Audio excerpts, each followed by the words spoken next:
We live in a different world today. Technologically, a lot has changed from 2010 till now.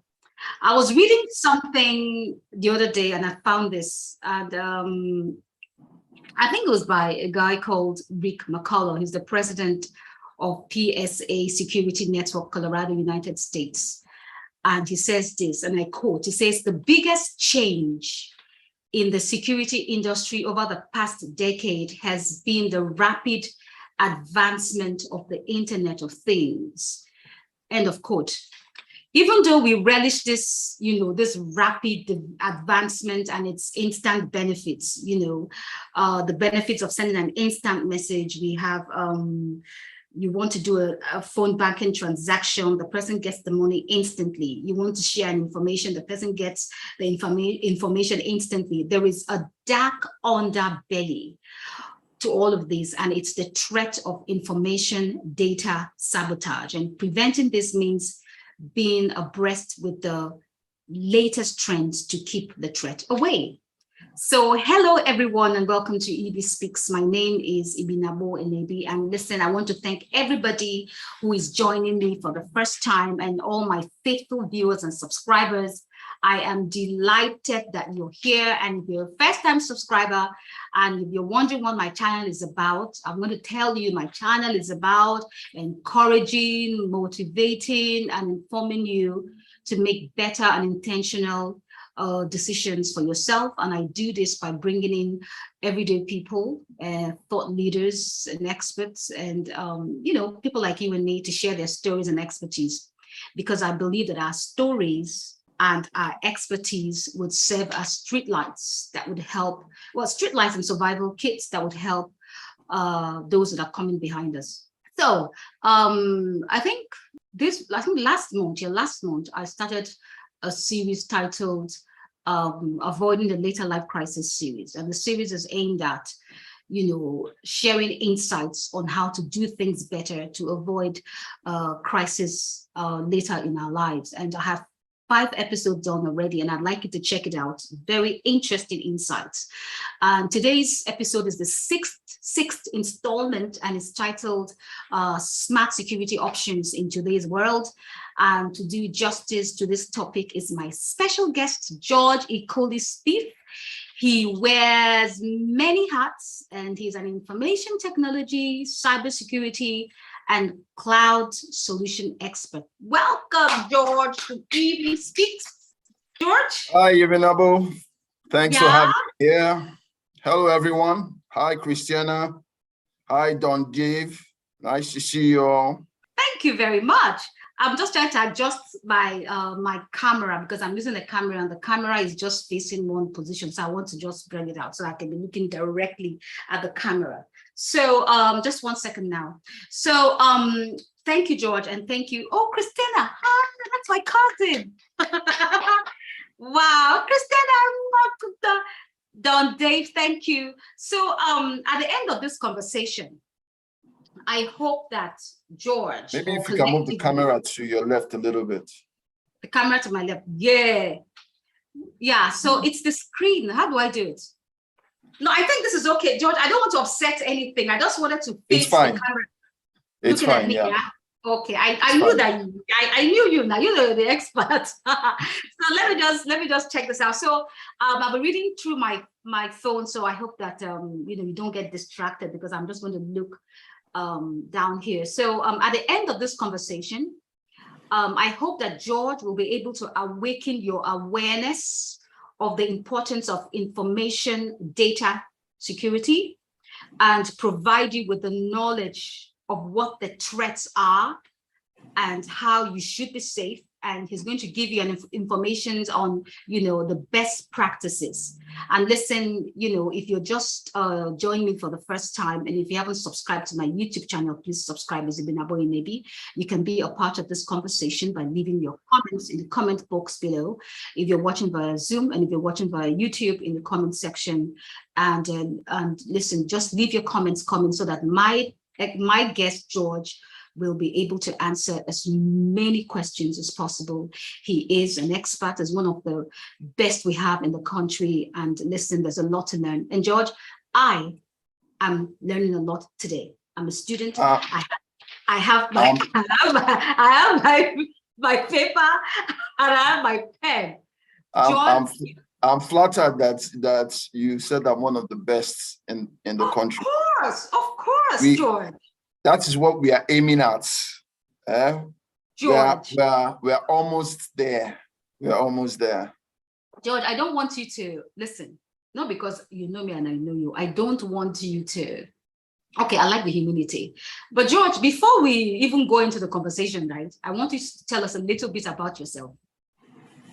I deliberately didn't want to say anything because I wanted you to tell us about yourself. All right, let me give a little background about myself. Hello, Temitope. Hi, Mike. Yeah. Nice to have you guys here. Nice to be here.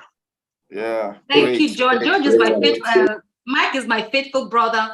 Temitope is my faithful sister. And George, let me just say something quickly before you start about Temitope. Temitope is a gospel artist. She's a very dear sister to me. Whoa. She's available for invitation to minister in weddings and anything you're doing.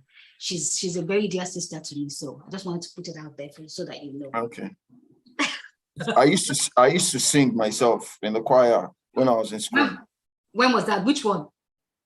In Uniport now. Joe, I didn't see you sing. Were you in a Night Fest? No, I was in a BLW. Believers Love World. Yeah. I didn't hear you sing. I wasn't going there. That. Okay, George, tell us a little bit about yourself. Let's not expose ourselves. Just. Yeah. So, my name is George Ikoli Spiff. I studied computer science with mathematics from the University of Port Harcourt. I graduated and I've worked for various IT companies, leading IT companies, leading local IT companies and international organizations. So I've worked for Sabotage, I worked for Microsoft, I worked for Printronix, I worked for a subsidiary of Econet Wireless in various capacities until I started my IT organization. Now, the name of my organization is called Steelcon Technologies Limited. We are an IT solutions company specializing mainly in cybersecurity and cloud solutions. So that's what our business is around. And we have been fortunate to provide solutions to big companies, both governments and financial institutions in Nigeria. For instance, Sterling Bank, NIBS, Nigerian Inter-Settlement. I keep forgetting I'm so used to calling it NIBS. It's you don't have to bother. We all know what it is. Yeah. So just to mention a few, we prefer solutions to them. Cybersecurity it's big. It's a big industry, and we are growing every day in it. Okay, George. Yeah. First and foremost, right? I just want to say thank you so much for being here today. Thank you for having me. And I know that you are very busy. You haven't had sleep. You haven't slept because I knew that you were attending a virtual conference in the United States of America. So you're, I think you're kind of like vertical, what is it called? The vertical jet lag, because you had to stay up all night and you had to be at an event.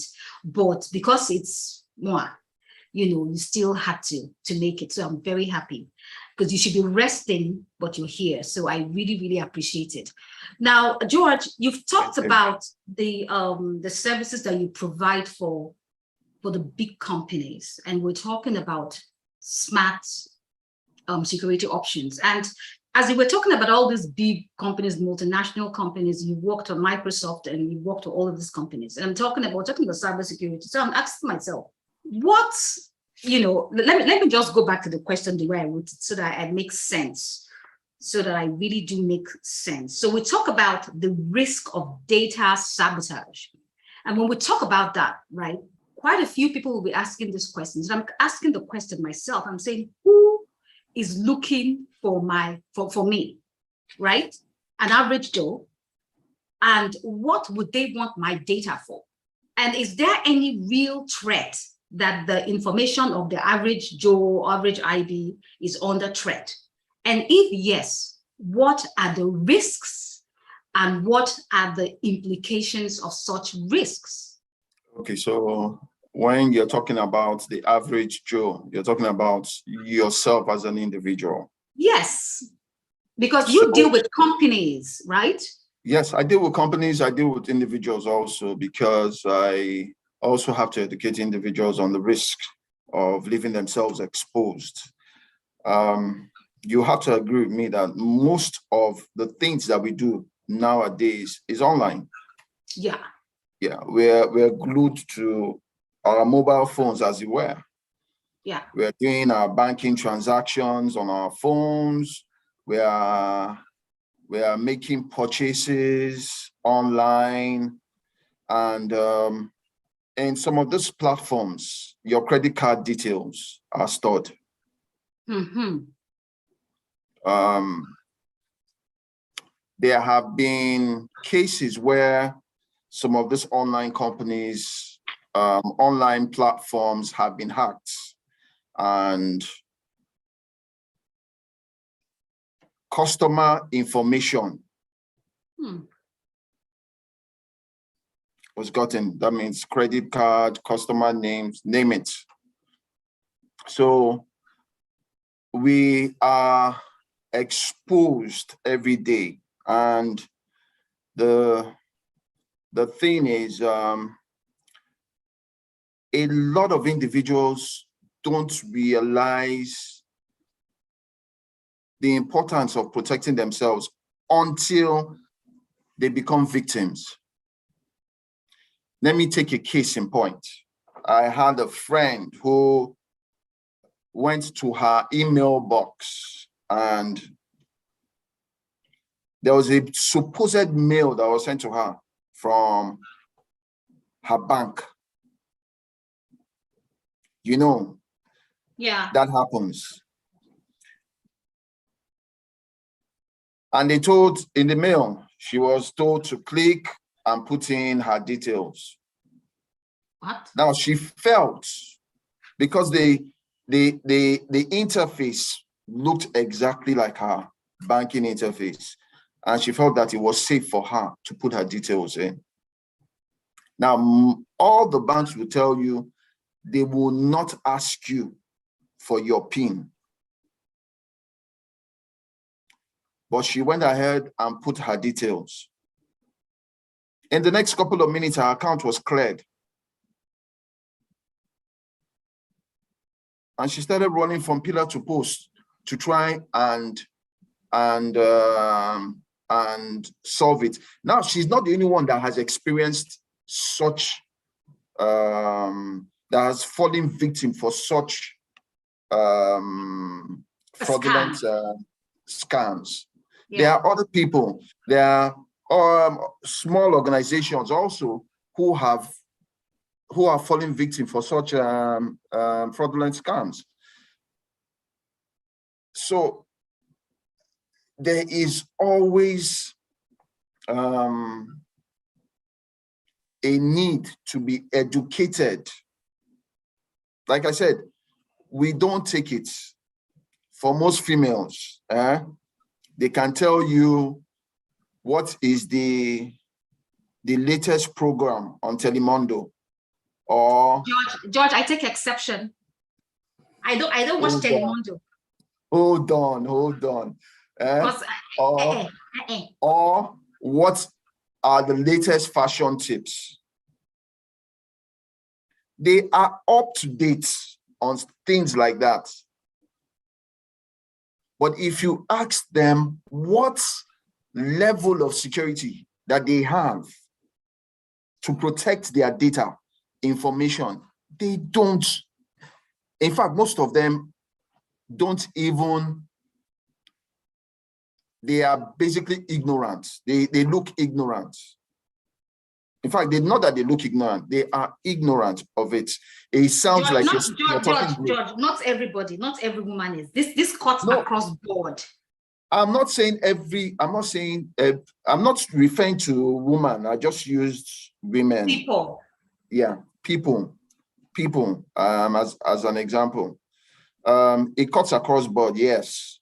So you find out a lot of people have not developed that interest yet, and they need to develop that interest in order to protect themselves,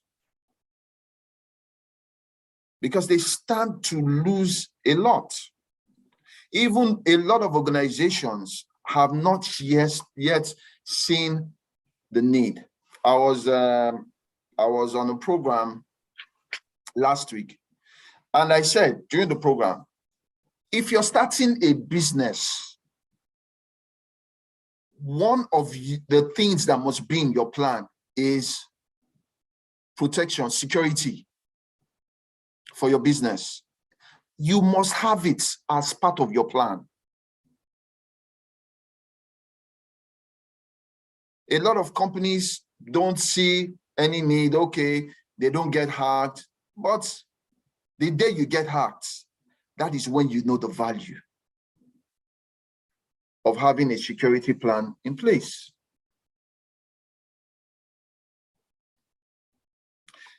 Recently, there's a bank in Nigeria that fired their chief information security officer. Why? Because there was a breach. Now, this was not public knowledge. Sorry, I'm not hearing you. I can hear you. I can hear you. That's fine. Okay, so this was not public knowledge, but because I am in that space, I got to hear.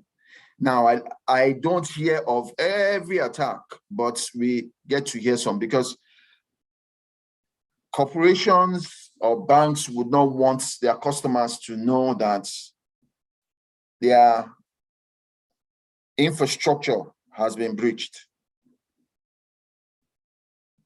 You understand? But the management, someone had to take a fall for it. So the person in charge of ensuring that their infrastructure was protected had to take the fall. So these things happen every day. So it is important as individuals to get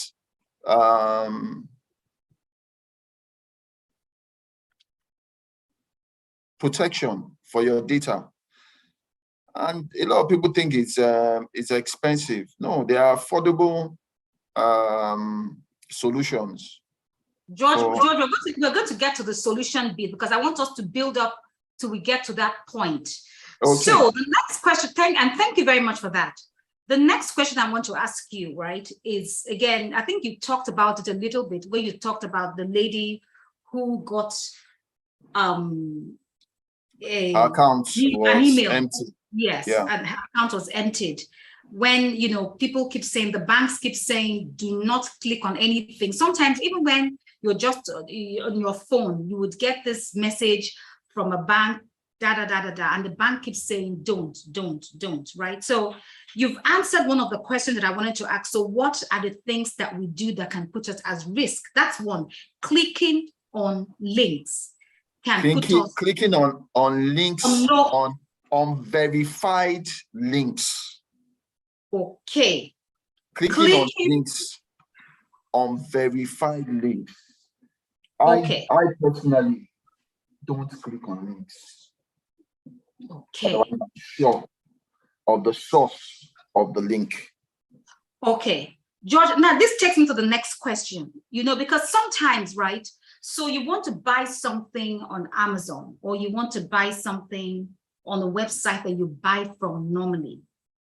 And because, of course, your information is there, you could get a text message to your phone to say, this one, that one, this, that, and then you now click. So how would you know Because now what you've just said to me is that sometimes hackers can actually hack into any company's security system, Yes. and then hack. You know, there was one time I was actually trying to do a job interview, right?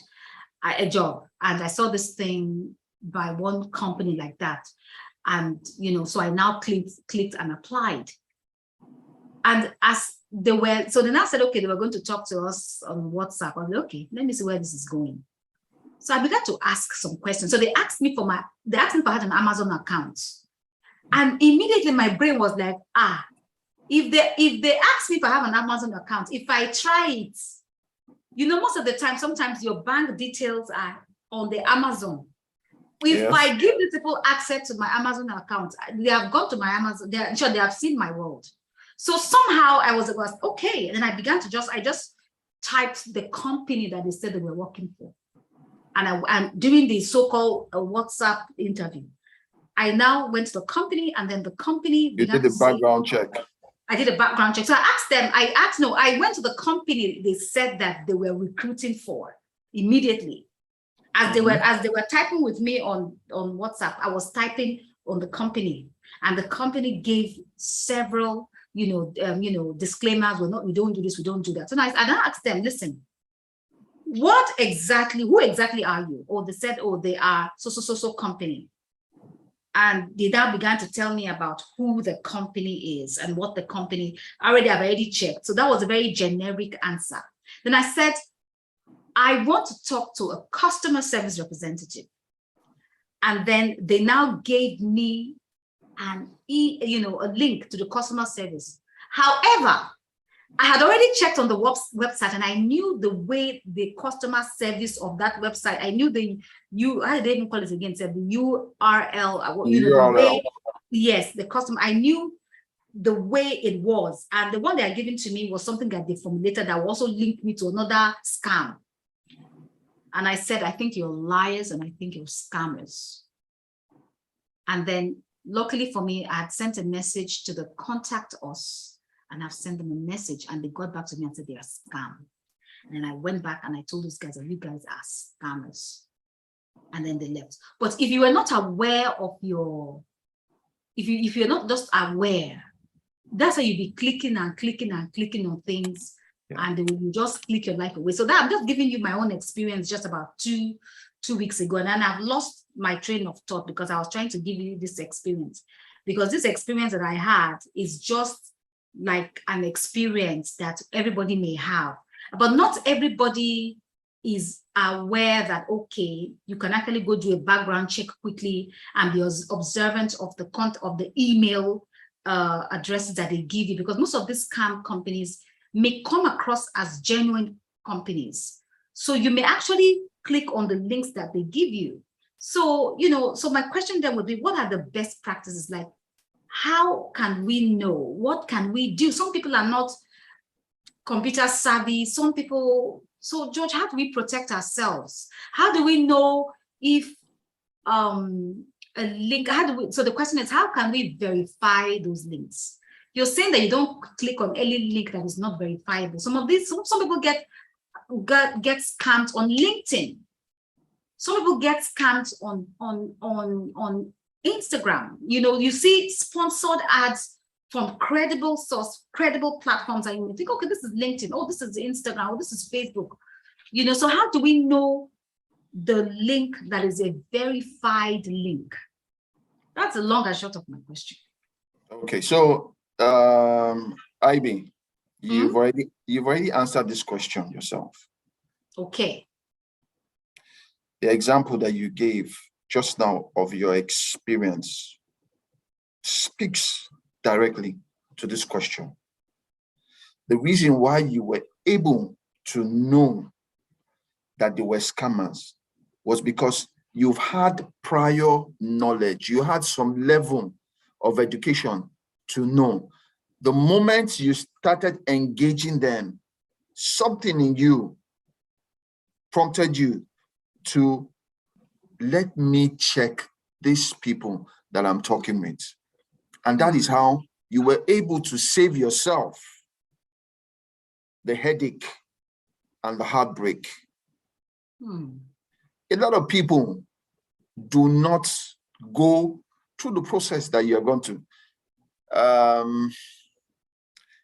The Bible says, my people perish for what? Lack of knowledge. Of knowledge. The reason why a lot of people go through this is down to a lack of knowledge, which is why constantly we are always trying to educate individuals and organizations on the need to secure their environment. The hackers, they do not rest.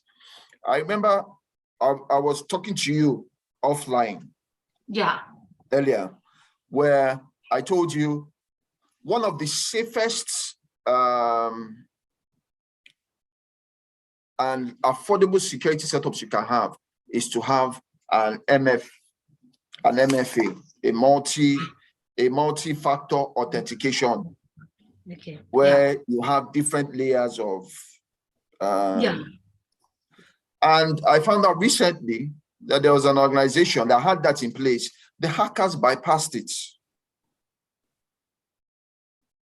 to penetrate that organization. So these guys, they are not sitting down and folding their arms. They are trying every day to find means of breaking, of hacking into networks, individual data, finding whatever means that they can get. So they are not resting. It all boils down to education. Education. You said something. It looks authentic. To the untrained eye, it looks authentic. When you see the interface, it is exactly. But if your eyes are trained, you know what the things to look out for. Which are? You talked about URL. Because you went, you saw the customer service. And yes, what I saw they gave the you was different from what you had gotten. And that was how you were able to confront them, to tell them, look, you guys are scammers. Yeah. Wow. So they do it. They do it in various means. I don't know whether you get calls telling you. In fact, I got a call recently, and the guy was telling me they mistakenly sent some money to. Once the guy mentioned they mistakenly sent some money, I just cut off the call. I didn't even continue the conversation because guess what? I knew it was a scam. So I didn't even entertain the guy. I didn't continue the conversation, but I knew. But you know what? There are some people out there that will continue the conversation and they will fall prey to it.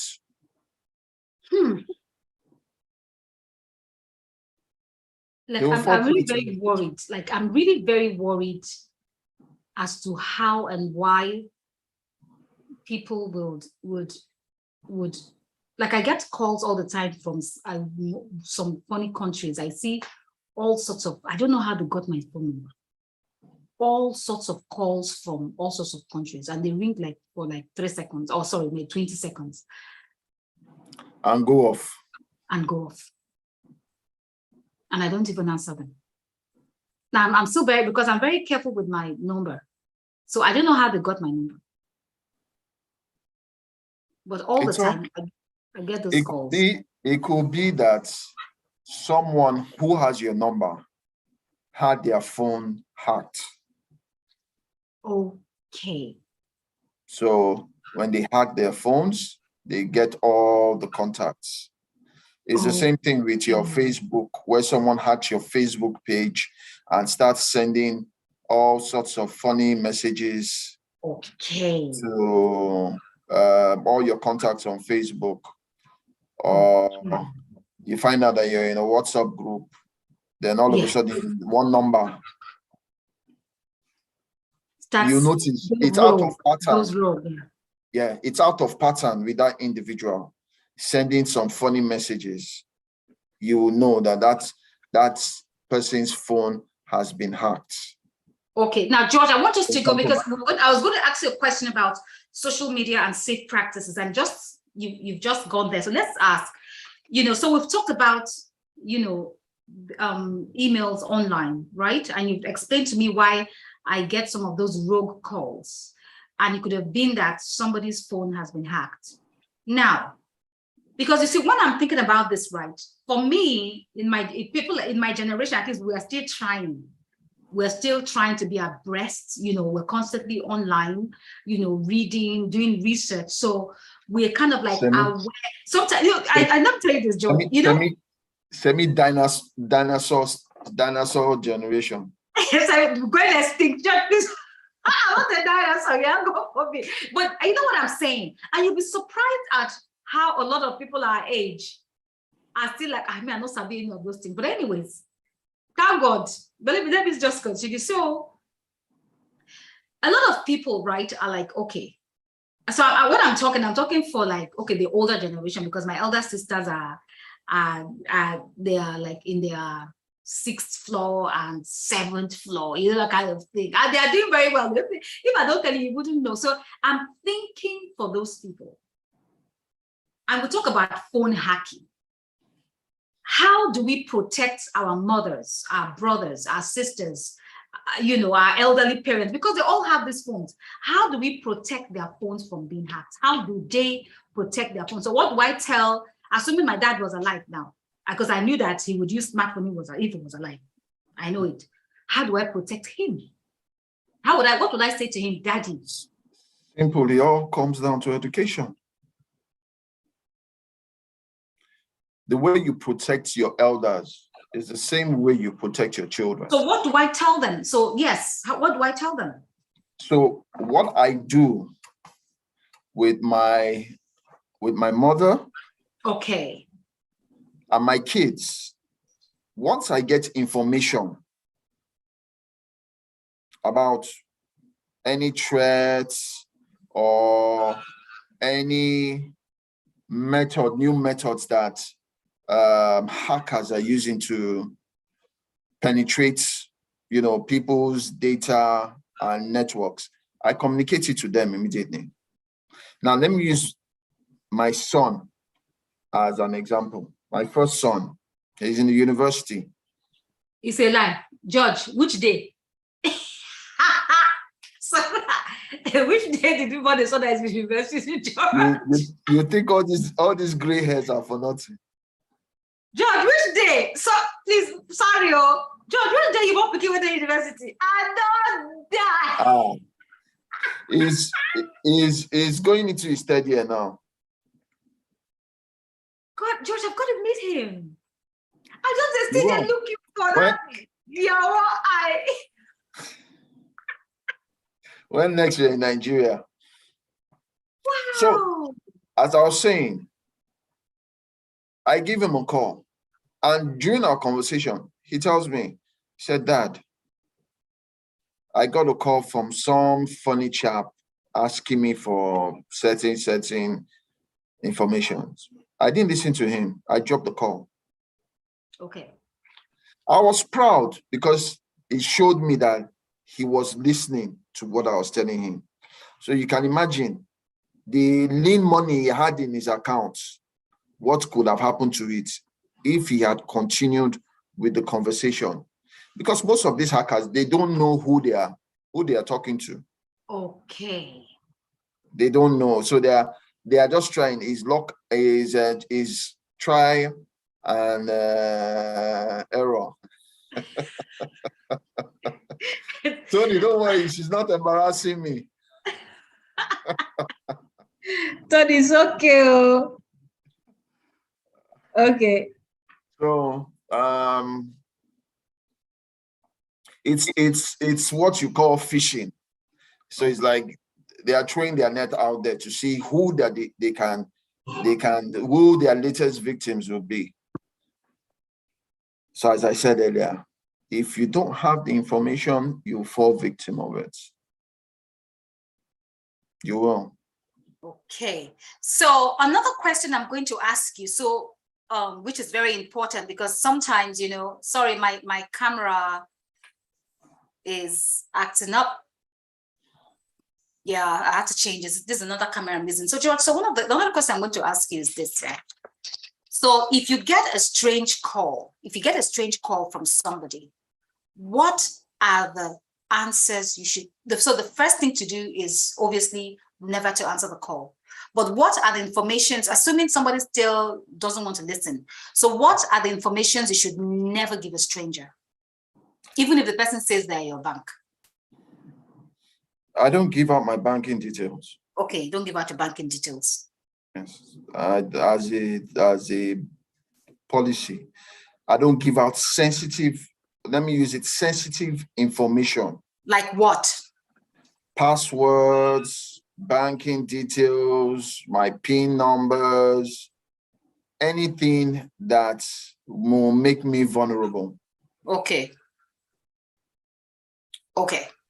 So you don't give out sensitive information, password, PIN numbers. Now, another thing I want to ask you, and we're still talking about social media, right?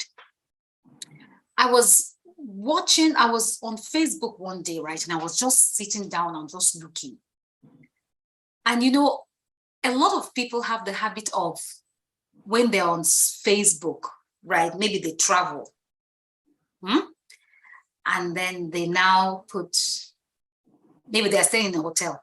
And then they now lodge that hotel. They put, so maybe they're in Dubai, for example, they would say, okay, they're in Emirates Lounge, or they're in Turkey, or they would now put just landed so place. Some people just put their life. So there was one Baba that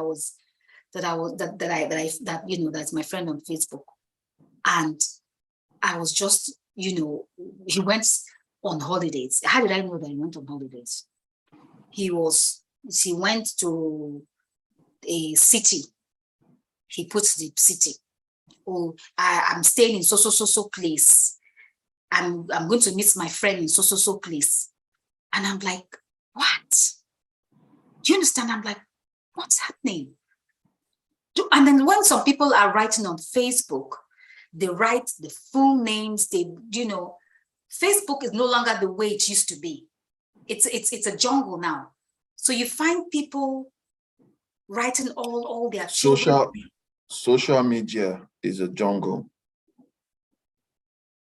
And so they write their big informations and everything. And I'm like, what exactly is this? So what are the safe practices? So, okay, let me ask you this. Can somebody find out your details about your detail from how you share on social media? Can they get vital information from you on your social media? Of course, they can get information from you, about you, from social media. How your children look, how your spouse looks, where the places that you frequent, where you work. You just mentioned something, you traveled somewhere, and you're already giving out all your details because you feel that you're secure. But the thing is that you don't know who is watching.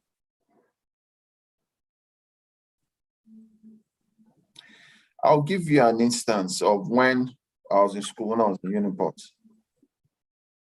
And in my year 3, I had some guys walk up to me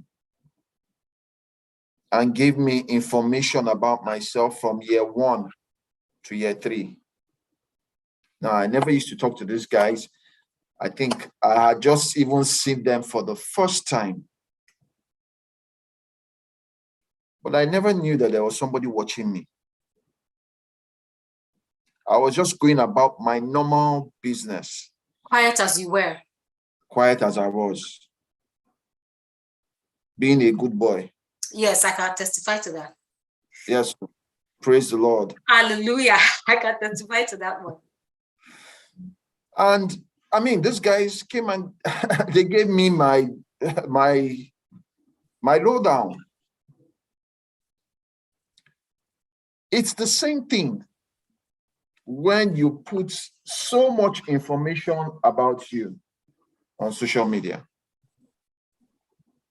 So, George, what are the safe things?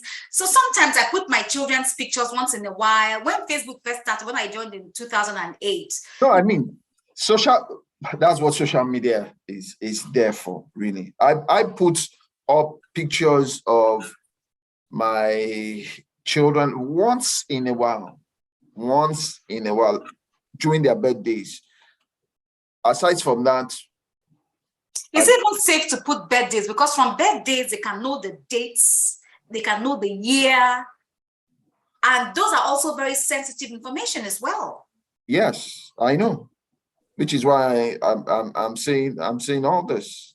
It's so I mean, we live in a world that okay, take for instance, we are on YouTube now. Yes. Someone can hack our talk right now. Mm-hmm. Yeah, if the person feels like some of them do it for fun, they just want to. This happens to me around.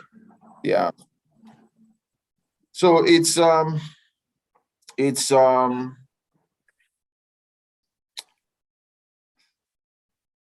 don't put as much information out there. Just whatever is necessary, because for some of us, we use social media as work to sell our business. We can't shut down completely because of hackers or criminals that are looking for ways to be fraudulent. No, we can't. So whatever information that you have there, make sure that it's absolutely necessary and it doesn't divulge much about you. For example, your place of residence. You might not be able to hide your place of business. Okay. Because if you want people to do business with you, they have to come to your office to do business with you. But I mean, your residence, your residential home, your home is something that should be very private to you and to those that you want to know about it. But as much as possible, just basic information. They don't need to know too much about you. Okay, so your home should be a no-no. Nobody should know where you live. For me, personally, it should be a no-no. Okay, all right.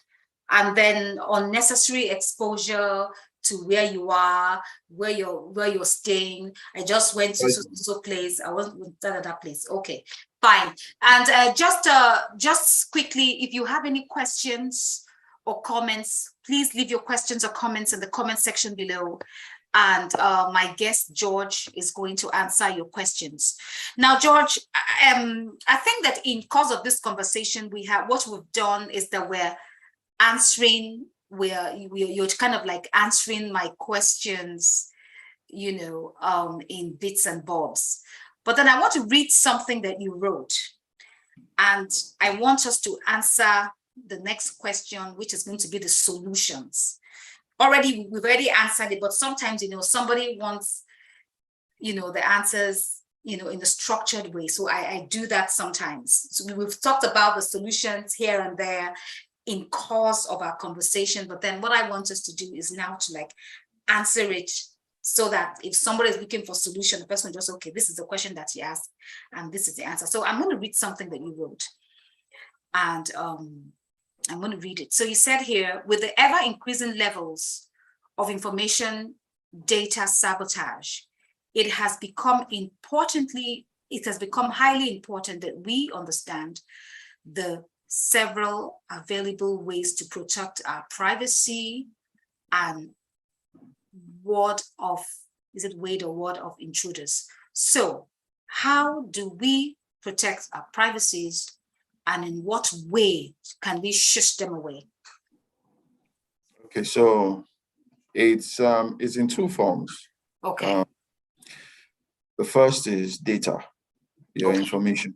So how do you protect your privacy? So I mentioned at the beginning of the program that a lot of us,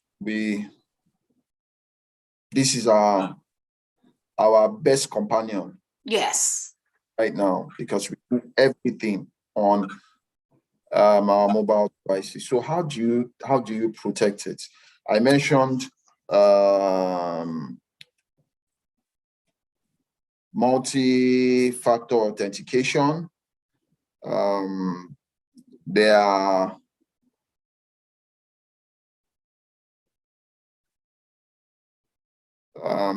are mobile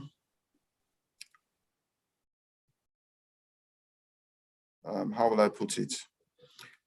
There are mobile security solutions that are affordable, that you can install on your phone to help protect against malicious attacks. Another thing is security awareness training. Like I said, October, we don't need to wait for October, every October. No, we can subscribe to one or two security newsletters, newsletters that would send to you periodically what is happening in that space, the new threats that are available, what to do and what not to do. So these things can help to mitigate against future attacks from intruders, as it were. Okay. So these are just a few of the solutions that are available, because study has shown that most of the attacks nowadays are done through mobile devices. Okay. And that is why even organizations are taking steps to protect their networks by getting solutions for their employees, mobile solutions for their employees. So it's installed on their mobile devices, because a lot of people have their emails and all that on phones. I had a customer who has a critical staff. Now that staff has an Office 365 email installed on his phone. And with him, he has all the details of the company.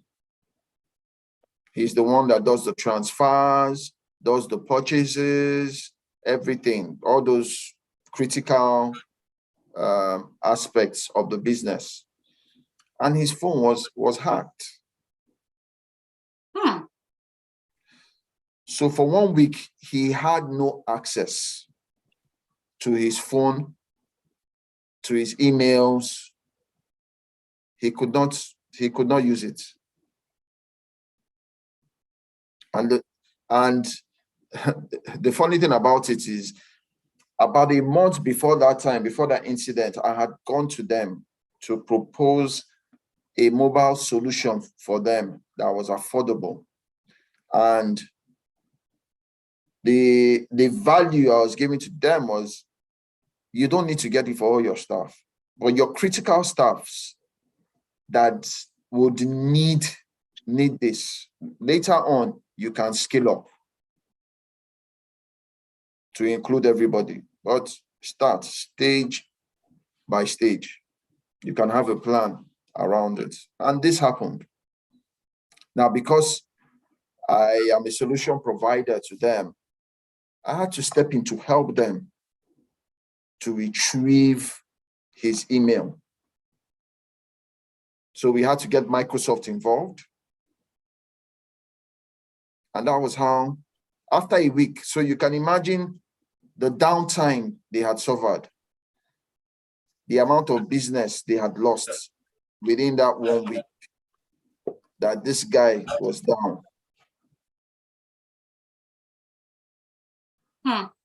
Okay, George, I have some questions here, and thank you very much for that. I have some questions here.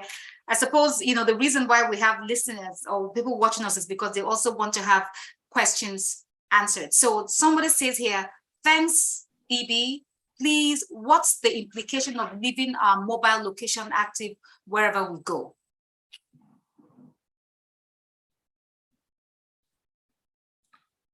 Implication of leaving your mobile phone's location active wherever you go. Okay, so that has its own advantages. Just in case anything happens to you, one, your people can locate you. Okay. But also, other people can locate you. People that might be looking for you. You ask yourself how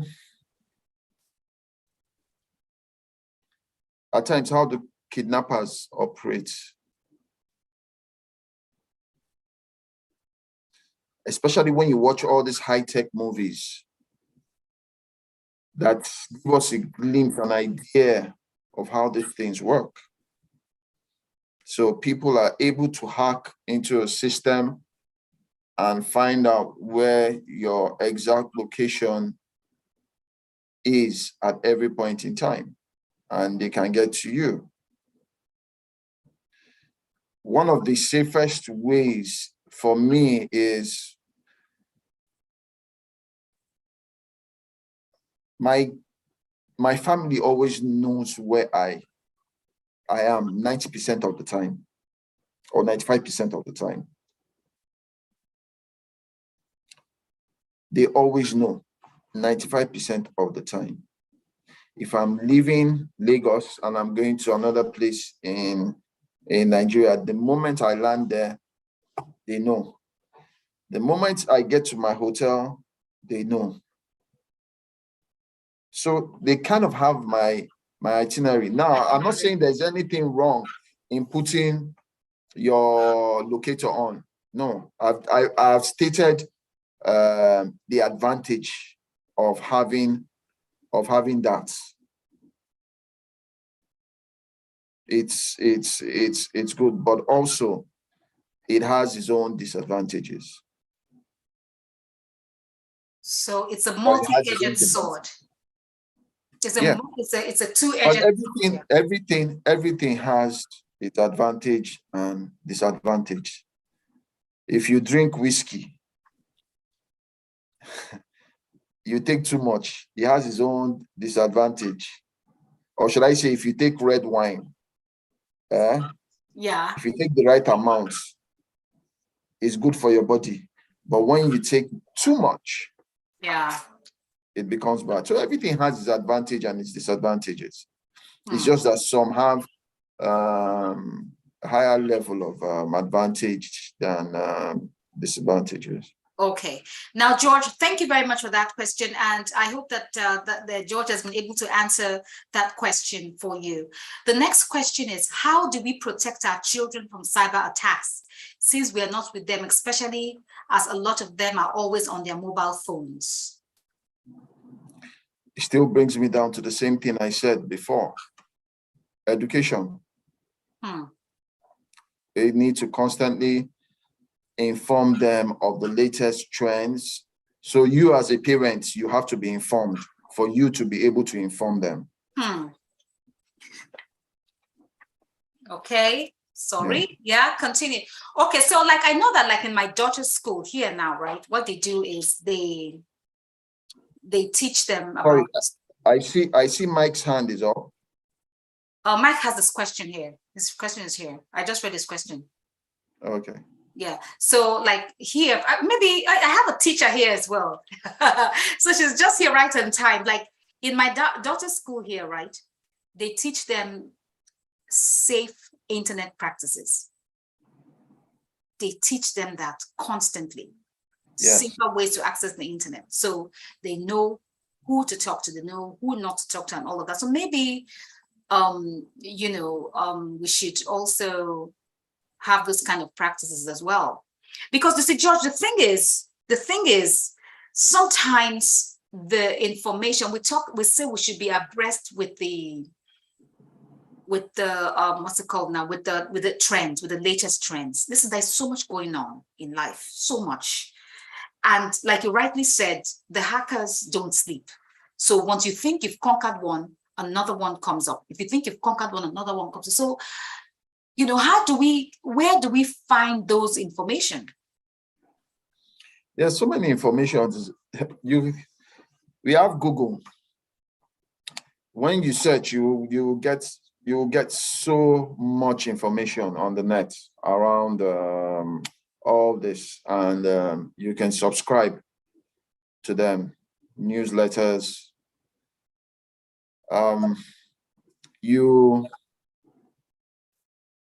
Okay. All right. Yeah, I'm listening. All right, Tony. Thanks, Tony. Tony is all the way from India. Oh, okay. Yeah. He says he has to travel. One of my brothers from India. Yeah. Oh, that's great. Friend, yes. That's great. Okay. So, where was I? You were talking about you said something about your children's school. The children's school, yes. Yeah. Thank you, Don Dave. Yeah, thank you. Thanks, Don Dave. Now, what they are doing is very commendable, and I would like you to encourage them to continue. One of the discussions that we are having here is companies should include in the onboarding process of new staffs into the organizations about security threats, what is obtainable right now, and how to prevent it. Like I said, majority of the threats companies, organizations face is through employees. And a lot of the employees don't really know what to do when faced with, some of them are ignorant. It's mostly the IT people that know what to do. But the IT people don't make up the whole organization. Wow. Now you talked about our older people. Yeah. Is right now they are the ones running organizations. And when you go and meet them, they don't see the value of spending money to protect their data. Yeah. Until they go through the attack. They go through the experience of being hacked. They don't see it. And, you know, I often say this, it's being penny wise, pound foolish, because the costs of remedying that attack far outweighs what protection. Yeah, the protection that you would have gotten. Okay, George, thank you very much for that. Let me just ask you this question here. It says, I'm looking at ways to sensitize people around me and my community. Please, where can I get regular information? So you've already answered that. Google. Yes. Google, yes. Now, George, do a search on Google. Google search. Oh, yeah. Do you have any, like, some people there is an OEM that I partner with, an original equipment manufacturer that has, they have one of their products is a security awareness training for individuals and organizations. So you can always subscribe to it. Okay. All right. Fantastic. Now, George, one more question I want to ask you. I'm taking this So I'm taking our security offline. Yeah, but it's still online. So I'm taking it offline, online, an offline or online interface. So like I said in the beginning, the world has changed from the way we know it. The world has changed, and which means that, like you said, sometimes you travel, right? And I'm talking about the importance of even just having to be in communication with our family. But I'm looking at it in terms of like the importance of installing CCTV cameras. You know, some people are looking for smart solutions, security solutions in their homes where, for example, I'm away and I have children at home. And what I want is a smart security solution, seamless solution that I can actually access on my mobile phone, you know. So people are looking for those kind of things because, you know, people travel all the time for work and they live, especially in Nigeria, they leave their children with helps, they leave their children with relatives. You don't know who you're leaving your children for. People have businesses, they have shops. So are there anything that you can actually access your home? You can be looking at your house like this, wherever you are on your mobile phone, especially in a Nigerian situation where even it can work without electricity. Yes, you have solutions like that, CCTV, webcams, where it's installed in your house, wherever you are in the world, you can connect and see what is happening within your house. And the children can talk to you as well. Well, the children can talk to you, but you have other means of talking to the children now. You have WhatsApp, you have FaceTime.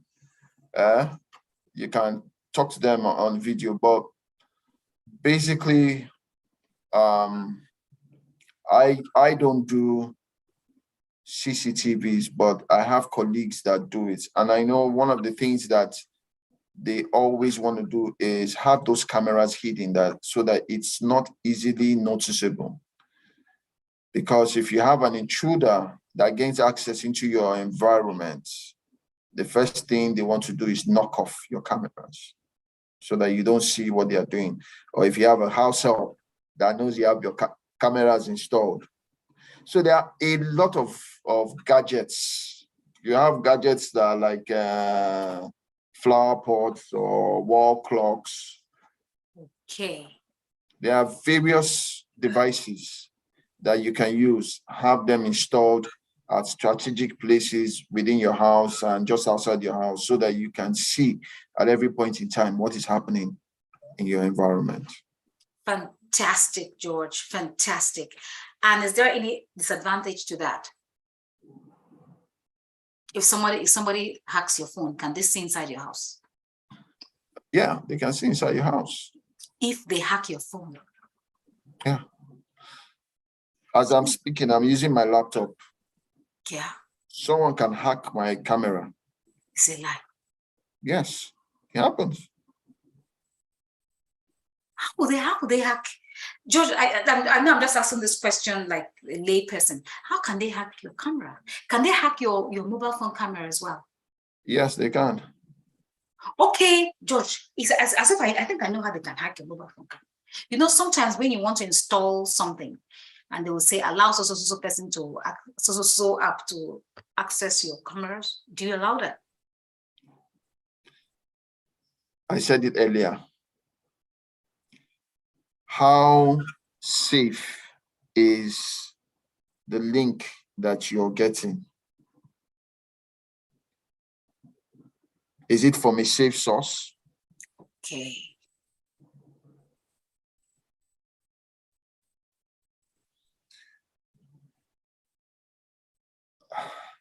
So when I get such links, even if I click on them, the moment it says allow access to contacts, allow access to video, audio, I cancel immediately because I'm not sure. I'm not sure of the source. Okay. It's only when I am sure of the source that I allow it. Okay, I do the same as well. If I'm not sure, I don't allow. I don't allow. Okay. Now, George, someone says that we have to be very careful. Oh, yes. We have to be very careful. Yes, we have to be very careful. Wow. Wow. We can't be too careful. Yeah. Someone says here, someone says here, even one of the ways that people actually can also hack is, like this person is saying here, that we have to be very careful. The ones which share with 10 contacts on WhatsApp, they say, okay, share this with 10 contacts, share this with as many groups as possible. And they spies or trolls that are they potential hackers. So as I said, as long as I am not sure of the source, I don't do that. I don't do all those share to 10 people. The moment it happens, I see it, I just move on. I don't. I know there are people that are doing it. Oh, if the Lord has blessed you, send this to 10 people. If you do not, that means the Lord has not blessed you. So, there's that guilt trip going on there. And look, I know what the word of God says concerning me. So, I mean, you can't play that trick on me. I've seen what you have sent. I'll leave it there. But I won't share. Yeah. Except I know that the source is authentic. I know where the source is from. Yes, then. Thank you. Thank you so much, George. This has been a very eventful and insightful conversation. And guys, listen, if you are just watching for the first time, and listen, my name is Ibinabo Enebi, and you can subscribe to my YouTube channel, Ibinabo Enebi. And next week, I also would have another very interesting conversation and in continuing with the Avoiding the Later Life Crisis series. So, George, it's been very interesting, and I've learned a lot. And I think that, again, like you say, the conversation is continuing, and it will continue. And in case somebody wants to contact you, now this is not, again, I don't advertise my guests, but you see, but because they provide solutions to people, and somebody may say, this person, I like this person, and I want this person to come provide a service or come to, talk to us. And how do I contact this person? How can they contact you? They can send an email to me, and we'll take it up from there. Okay, you don't give out your emails, do you? No, I can give out my email. But they can find you also on LinkedIn and on... Yes, they can find me on LinkedIn. They can find me on Instagram. They can find me on Twitter. Okay, George. So on all those platforms. Ikoli Spiff. Yes. Fantastic. So, George, do you have any parting words? Well, be safe. Be safe. Be safe. Thank you. Thank you so much, George. Be proactive, and be safe. As a people, we are mostly reactive. But you need to be proactive and put the necessary things in place to protect your data, to protect yourself. Those are my parting words. Thank you very much, George. Thank you, Ibinabo. Yeah, and thanks everyone for joining us today. And join me again next time for another very interesting conversation on avoiding the later life crisis. And see, George, I'm going to call you, and bye, everybody. Mwah, mwah, mwah, mwah, mwah. Bye. Thanks, Chokwe. Thank you, Michael. Thank you. Yeah, thank you, everybody. Thank you. Bye, George. I'll call you now. Okay. Thank you for coming. Thank you, sir. Yeah. Thank you. Thank you. Bye. Yeah. Bye. Yeah.